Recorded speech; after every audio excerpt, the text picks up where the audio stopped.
6월 19일부터 6월 23일까지 경제신문을 읽어줘. 목차 부동산, 경제금융, 주식 종합면. 부동산, 전셋값 급락에 시한폭탄 24조, 역전세 갈수록 태산. 한은의 경고, 9만 가구 빚내도 보증금 못 돌려줄 판. 1년 새 전셋값 12% 떨어져 집주인 8% 추가 대출 막혀. 한은 세입자 보호대책 시급. 건설사 미수금 1년새 34% 쑥. 저축은행 PF대출 부실화 우려. 집값 하락에 가계자산 줄어. 1년 만에 평균 5천만원 하락. 자영업자도 대출도 다시 증가세.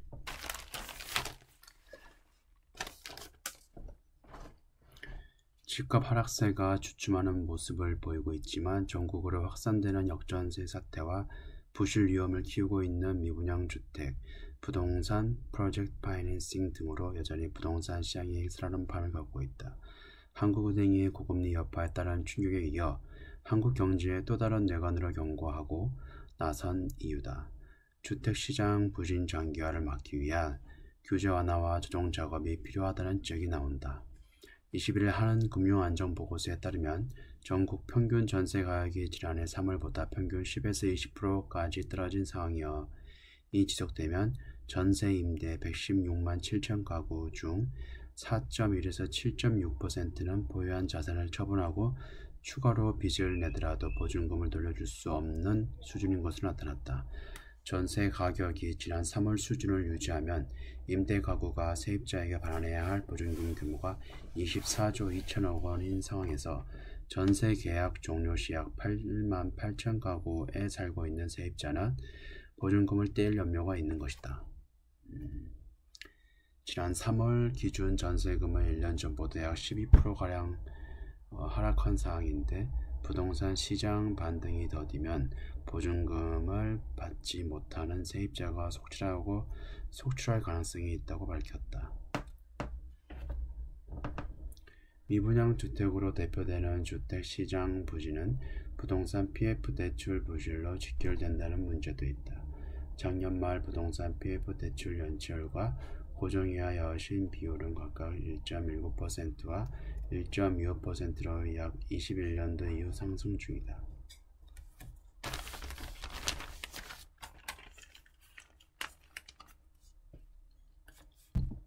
집값 하락하며 가계 평균 자산은 지난 3월 말 기준 3억 9천만 원으로 21년 말보다 5천만 원가량 하락했다. 자산 대비 부채 비율 DTA가 100%를 넘고 총 부채 원리금 상환 비율 DSR이 40%를 초과하는 고위험 가구 비중도 같은 기간 2.7에서 5%로 늘었다.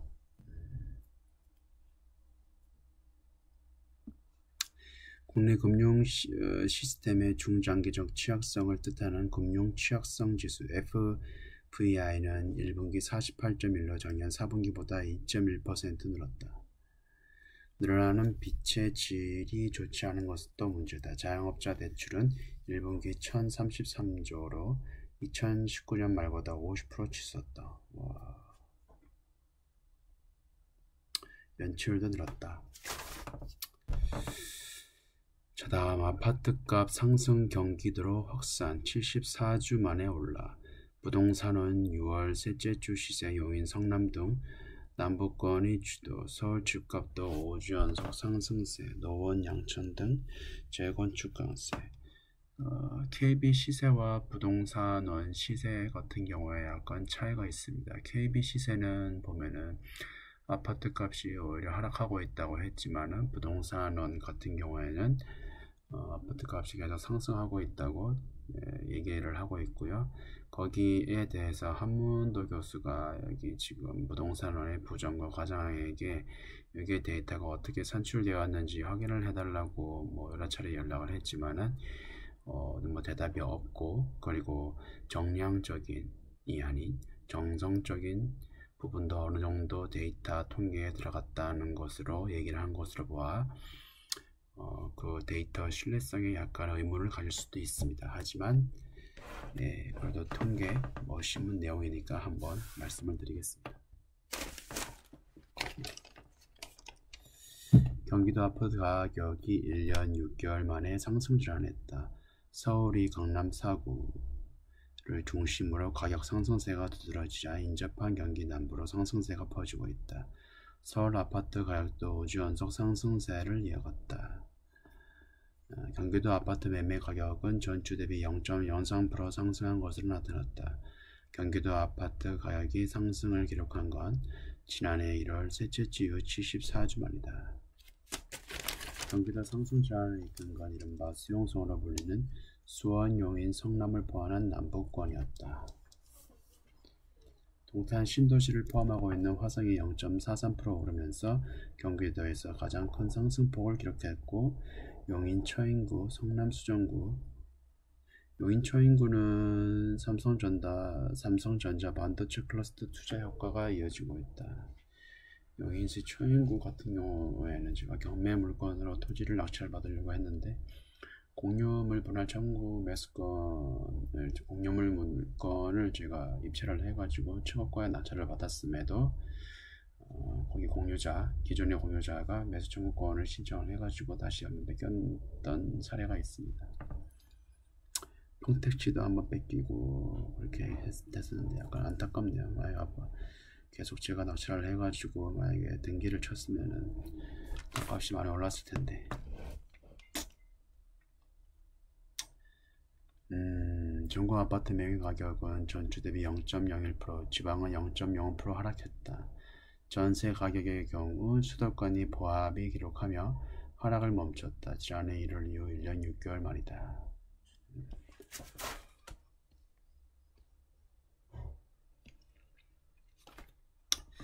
다음 앞서 나간 주가 따라붙는 실적, 주식 비중 언제 늘려야 하나?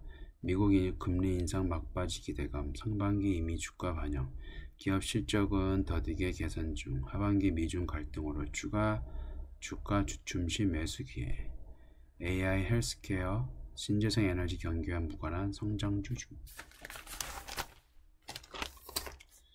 기곡 그리고 오태동 NH투자증권 리서치 본부장이 얘기한 얘기입니다. 20세기 유럽의 전설적인 투자자였던 앙드레 코스톨라니는 기업 가치와 주가의 관계를 개와 주인과 산책하는 개에 비유했다. 주인은 기업 가치이고 개는 주가를 의미하는데 데리고 산책 나갈 때 개가 주인보다 앞서거나 뒤서거나 할 수 있어도 결코 주인을 떠날 수 없다는 것이다.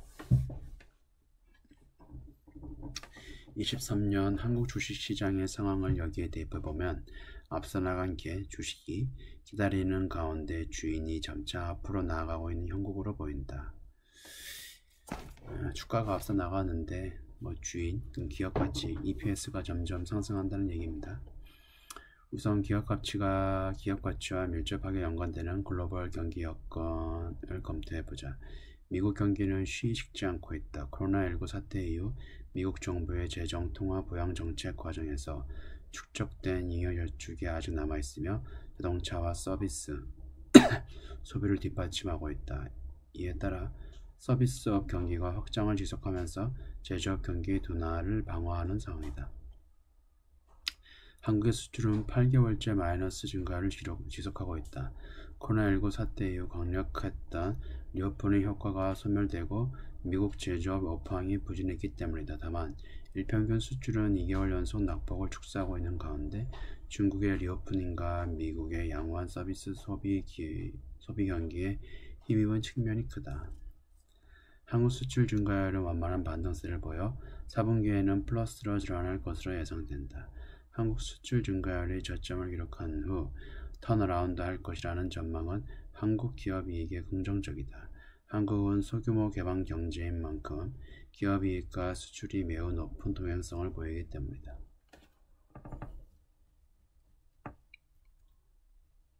시중금리는 기준금리보다 앞서 피크아웃, 고점 확인 후 반락하며 주식시장도 금리 인상 사이클이 마무리되기 전에 먼저 반등세를 보이고 있다. 그렇다면 이제 경기와 금융 환경이라는 변수들은 기업 가치와 주가에 얼마나 반영되고 있을까? 금리 피크아웃과 주가 상승은 상반기부터 진행되었다. 반면 기업 실적 개선은 하반기가 기어야 명확할 것으로 보인다.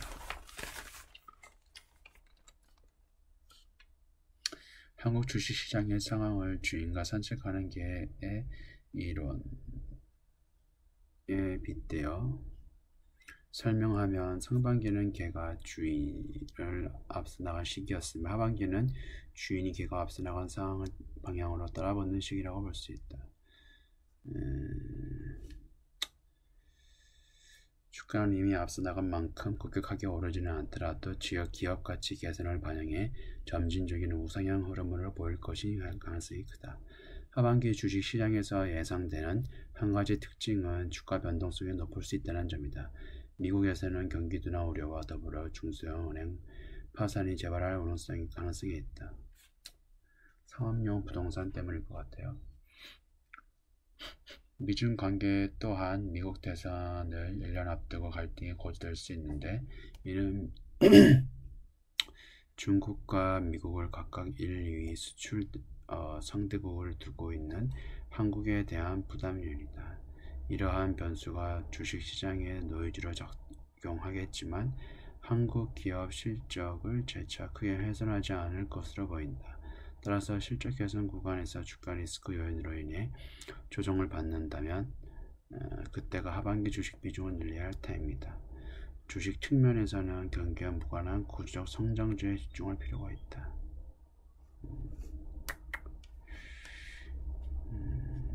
인공지능 AI, 인구 고령화, 헬스케어, 에너지 전환, 신재생 에너지 원전, LNG 추진선, 신렌즈, 국방비, 우주 개발 분야에 대한 관심이 필요하다고 판단한다. 다음 외국인 폭풍 11조 폭풍 매수 멈췄다. 나흘 새 쓸좀 팔아 올해 14주 사다가 순매도 전환 단기 과열에 차익 실현 나선 듯 미국 금리 추가 인상 우려도 작용 2차전지 업종의 매도세 집중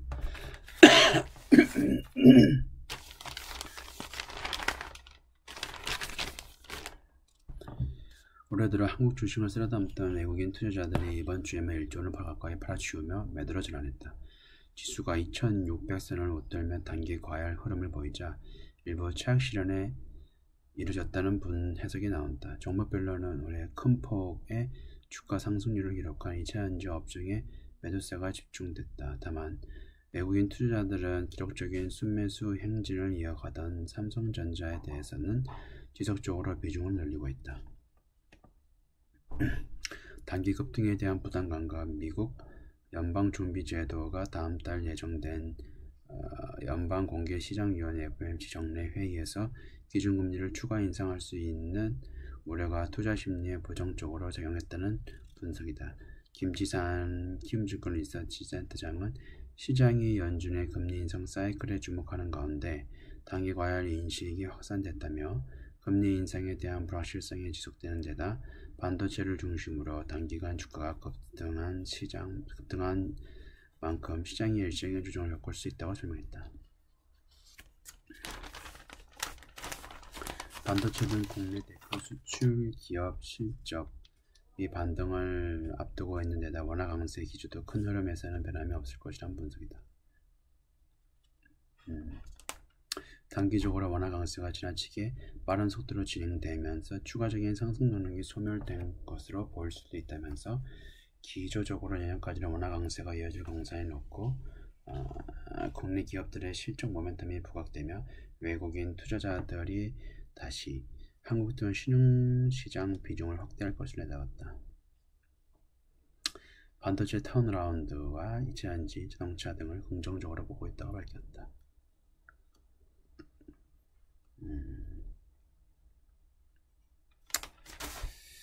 네, 다음 종합면 이젠 스트롱원 한 달 새 나홀로 5% 급등 아시아 11개국 중 최고 강세 원화체 약세에서 상승률 1위로 전세계 주요국 환율과 정반대 AI 기반 반도체 바닥론 기대 중국 등 돌림 외국인 사자 겹쳐 하반기 원화값 전망 상향 중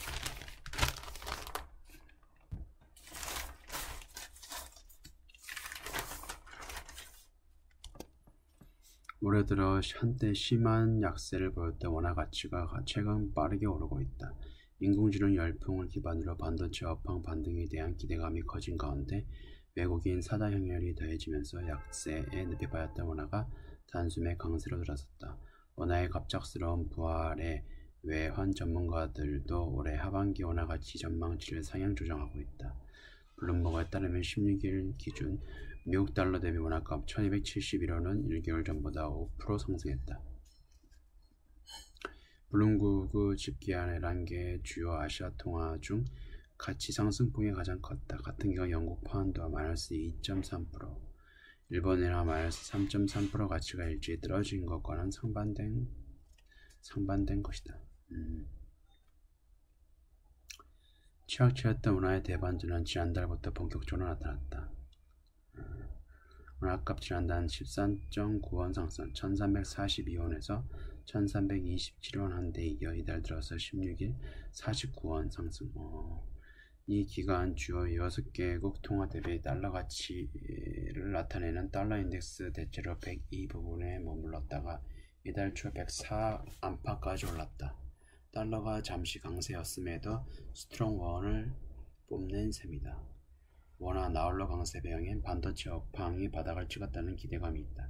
AI 열풍을 타고 미국 반도체 기업 엔비디아가 승승장구하면서 국내 반도체 기업 투자 확대와 감산 효과가 나타날 것이라는 관측 때문이다. 그 결과 국내 시장에서 대형 반도체 주식 주를 중심으로 외국인 매수세가 이어지고 있다.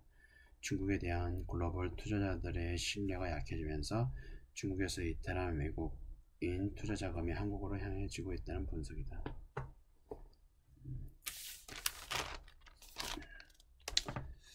원화 강세의 독주가 계속 지속될지는 지켜봐야 한다. 외환 전문가들은 하반기 원화 가치 상단을 1270에서 80원으로서 1250에서 250, 60원으로 올리는 분위기다.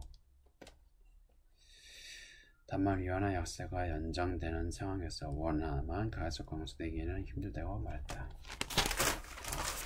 21년 만에 대중 적자, 대미 흑자는 최대. 공급망 재편에 바뀐 무역 지형, 반도체 수출 구질, 원자재 수입, 대중 경상수지 적자 77.8억 불, 상품 수지는 사상 첫 적자, 대미 678억 불 역대 최대, EU, 일본 상대 경상수지도 계산, 중국 특수 연말, 다변화 시급.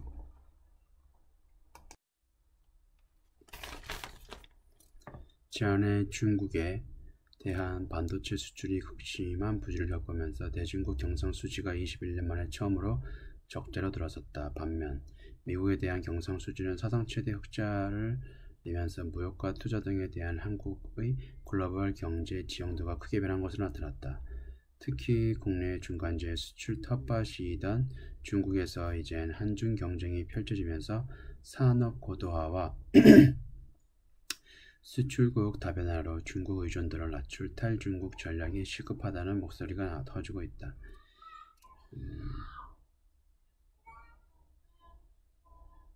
반도체를 포함한 기계정밀기기, 석유제품 등을 중심으로 수출은 줄어든 반면 원자재 수입이 늘어나며 상품 수지가 급락했기 때문이다.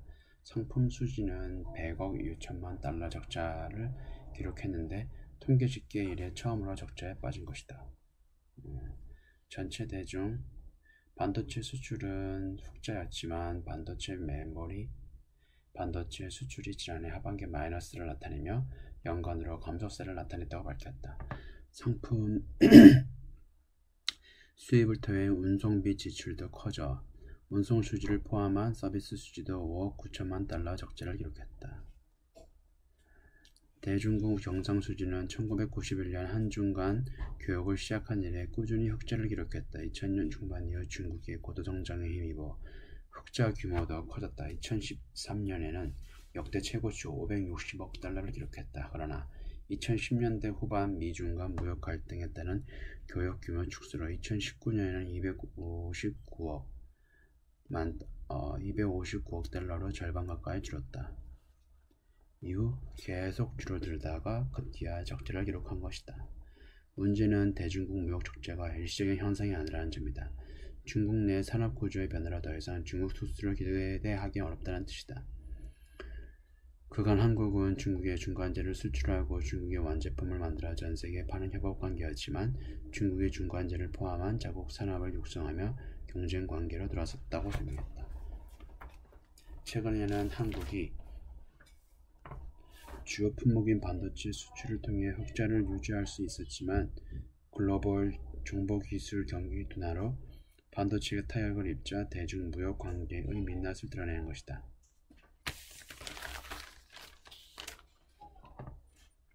최대 수출국인 중국 대상 무역 환경의 변화 등 한국을 둘러싼 무역 환경이 급변하는 가운데 무역 대상과 품목을 다변화하고 상품 서비스의 부가가치를 끌어올릴 수 있는 조건이 필요하다는 지적이 나온다.